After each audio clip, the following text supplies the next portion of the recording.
Assalamualaikum warahmatullahi wabarakatuh. Kembali ke channel Guru Geografi. Lanjut lagi ya, anak-anak, kita akan coba memberikan pembahasan soal pendalaman KSN Geografi bagian kedua nih untuk tahun ini ya, tahun 2022. Sebelumnya jangan lupa untuk subscribe dan nyalain loncengnya supaya update terus nanti topik-topik di channel ini ya. Mudah-mudahan bisa bermanfaat dan kalian bisa tembus sampai provinsi dan nasional. Oke. Ini soal sudah saya upload di blog saya biasa ya, blog gurugeografi.id, silakan cek saja kalau mau lihat versi tulisannya. Nomor 6, pertumbuhan ekonomi laut dikatakan tinggi jika apa nih? Rata-rata di atas 5%, antara 7 sampai 9%, rata-rata di atas 9%, antara 7 sampai 10, rata-rata di atas 7. Oke. Pertumbuhan ekonomi laut. Indikator ekonomi laut itu apa banyak? Ya, jadi hasil tangkap nelayan ya, kemudian migas ya, kemudian pariwisata apa itu ya, banyak pokoknya yang berkaitan dengan laut. Ini saya cari di mana-mana, saya belum menemukan jujur saja, jadi ini agak masih belum tahu ya berapa gitu kalau misalkan pertumbuhan ekonomi laut itu kategorinya tinggi. Berarti ada tinggi, ada menengah, ada rate-nya bawah kali ya gitu ya.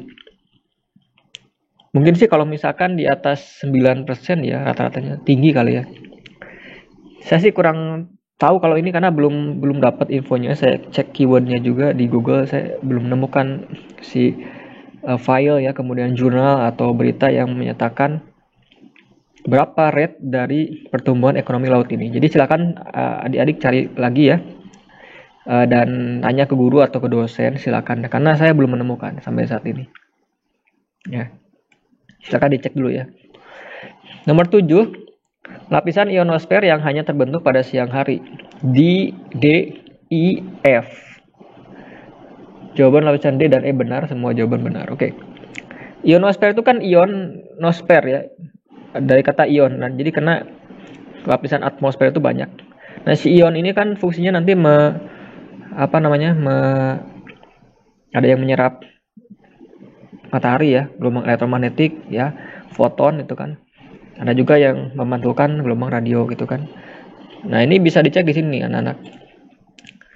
Kalian cari, nah ini ya, ionosfer. Nah, ionosfer and magnetosfer. Jadi ionosfer itu kalau di Wikipedia ada nih. Nah, ini ya.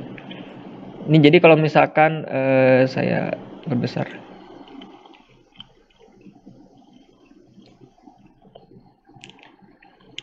Nah, ini. Jadi ada yang cuman malam hari, ada yang siang. Nah, kalau malam hari dia cuma ada E dan F. Nah, kalau siang hari ini ada D ya, D, E dan F. F itu ada F1, ada F2. Ini coba kita cek lagi. Nah, ini ya. E, F, ini ada D, F, F1, F2. Nah, jadi kenapa bisa ada kayak gini? Ini karena keadaan mataharinya. Jadi kalau saat ada matahari itu lapisan D muncul dia. Ya, gitu. Tapi kalau misalkan lagi malam hari dia menghilang. Ya, ini pembahasannya tinggal dicek aja di sini.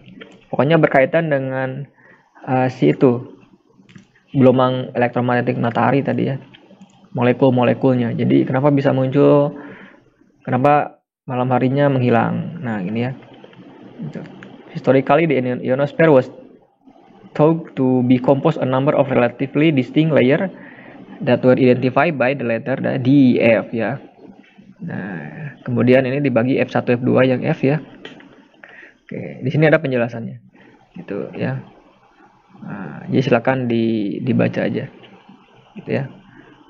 Nah, ini ya banyak nih. Ini di Britannica ya. Oke. The D region is the lowest ionosphere. Nah, jadi region D itu paling bawah, ya 70 sampai 90 km. Ya. Nah, wilayah D ini differ, berbeda dari E dan F karena bebas elektron ya. Dan ini ya, E dan F itu bebas elektron, hampir totally hilang ketika malam hari. Oke.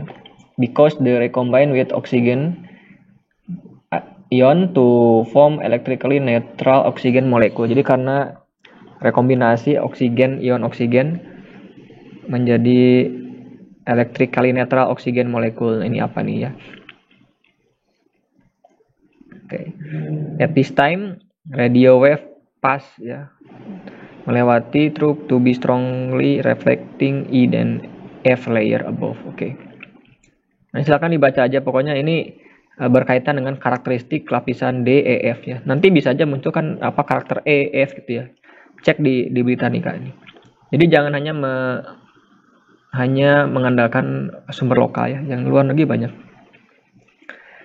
Oke, lanjut. Indonesia negara dengan luas wilayah laut dan darat 3,2 juta lah sekian lah kilometer persegi ya, yang berbentuk kepulauan, maka disebut juga sebagai ini tinggal mentranslate. Kalau ini udah saya bilang kan bahwa beberapa istilah itu bahasa Inggris sih mentranslate. Kepulauan tuh ya mana archipelago ya kan. Kalau lockland tuh yang landlock ya, terkunci, kayak Swiss, Australia kan tidak ada wilayah lautnya. Itu namanya terkunci, landlocked gitu ya. Negara atau wilayah yang terkunci daratan. Maritime state bukan agrikultur, pertanian, negara adidaya itu adikuasa ya, yang militer ekonominya kuat kayak Amerika. Jadi ini mentranslate ya, archipelago itu kepulauan. Oke. Gerakan Nasional Pembangunan Kelautan Indonesia yang diprakarsai Kementerian Kelautan adalah program Gerakan Sukabahari, Lestari Bahari, Gemar Bahari, Mina Bahari, Gemar Makan Ikan. Oke, ini tinggal cek di Google ya. Ini jawabannya itu gerakan, coba ada di kunci di bawah. Nah, Gerbang Mina Bahari ya, atau disingkat GMB. Jadi program yang kelautan dan perikanan yang dicanangkan pada masa Megawati. Ya, jadi ini jawabannya Gemar Bahari. Ya. Nomor 10, Kota Jancau Aceh Besar terletak di 5 derajat LU dan 95 derajat bujur timur dengan kecepatan udara 2 meter per second. Berapa besaran gaya Coriolis dari kota tersebut jika jari-jari bumi dianggap konstanta 1? Ini saya cari rumusnya di Google ya. Jadi ketemunya ini sih, tapi saya nggak tahu benar atau nggak, coba ya. Nah, jadi rumus gaya Coriolis itu kayak gini. Masih ingat kan gaya Coriolis itu gaya yang membelokkan arah angin ya. Gaya deflected ya, pembelokan yang dihasilkan oleh benda yang berputar. Bumi itu kan berputar, sehingga angin itu yang bergerak dari kutub itu akan berbelok ya di khatulistiwa. Nah, itu efek pembelokan karena Coriolis. Nah, ini besarnya gaya Coriolis itu tergantung ada kecepatan berputarnya bumi atas sumbunya ya. Rotasi. Ini W simbolnya lintang di mana angin bersangkutan bertiup, kecepatan angin yang bersangkutan. Nah, gaya Coriolis atau C 2W V sin O ini. Nah, ini jadi kalau saya masukkan sih jadi kayak gini. Jadi Coriolis sama 2 kali 1 kali 2 kali sin 5. Nah, 2-nya dari mana? 2 itu ini ya, kecepatan udara. Kemudian tadi karena konstantanya dianggap 1 ya, jadi apa sih namanya? Sumbu rotasinya ya, coba lihat. Jari-jari buminya dianggap 1, jadi saya masukkan ke situ. 1 kali 2 dikali sin 5. 5 itu apa? Lintangnya tadi 5 derajat. Sin 5 itu 0,087 kalau dicek di Google. 2 kali 0,087 0,34. Ya. Jadi hasilnya yang ini. Ya. Tapi nggak tahu apa benarnya atau tidaknya. Silakan dicari lagi ya, saya juga. Karena jarang untuk menyampaikan soal seperti ini ke anak-anak. Kalau di materi dasar di kelas sih nggak pernah saya ngasih soal seperti ini. Nah, jadi itu. Yang penting kalian tahu konsep yang Coriolis dulu deh. Coriolis itu kan salah satu efek pembelokan yang dihasilkan karena rotasi. Ada rotasi, ada revolusi ya. Kamu kan tinggal cek ya efek Coriolis. Misalkan Coriolis effect gitu kan. Jadi main-mainlah dengan keyword bahasa Inggris gitu. Biasanya lebih enak sih, lebih banyak ya. Nah, ini. Nah, efek pembelokan. Ini sistem angin tuh muncul gara-gara adanya bumi ya, kita berputar. Ya, ini, jadi angin tuh akan berbelok gitu, sehingga menghasilkan sistem angin, sistem arus laut juga sama. Ya. Oke. Itu dulu untuk pembahasan nomor 6 sampai 10. Ini lumayan agak susah nomor ini. Nanti kita akan sambung lagi ya di soal-soal lainnya. Yang penting paham mengenai ada konsep-konsep baru yang kalian dapat, guys. Kalau udah dapat, tinggal cari sendiri. Kemudian baca lagi terus gitu ya. Jangan fokus di hitungan, misalkan hitungan tuh sedikit ya kalau di beberapa soal itu. Jadi banyak juga baca yang lainnya. Kemudian wawasan pengetahuan umum itu kuliner, pariwisata, gitu ya, kota-kota dunia dibaca. Ya, jadi hitungan penting tapi nggak terlalu banyak ya. Misalkan paling hitung peta skala kayak gitulah. Ini juga jarang sih, saya nggak tahu nanti muncul atau tidak ya. Ini hanya salah satu contoh aja. Karena di LOPI dimunculkannya soal ini ketika saya tes instruktur jadi instruktur KSN Jawa Barat untuk geografi. Terima kasih. Assalamualaikum warahmatullahi wabarakatuh.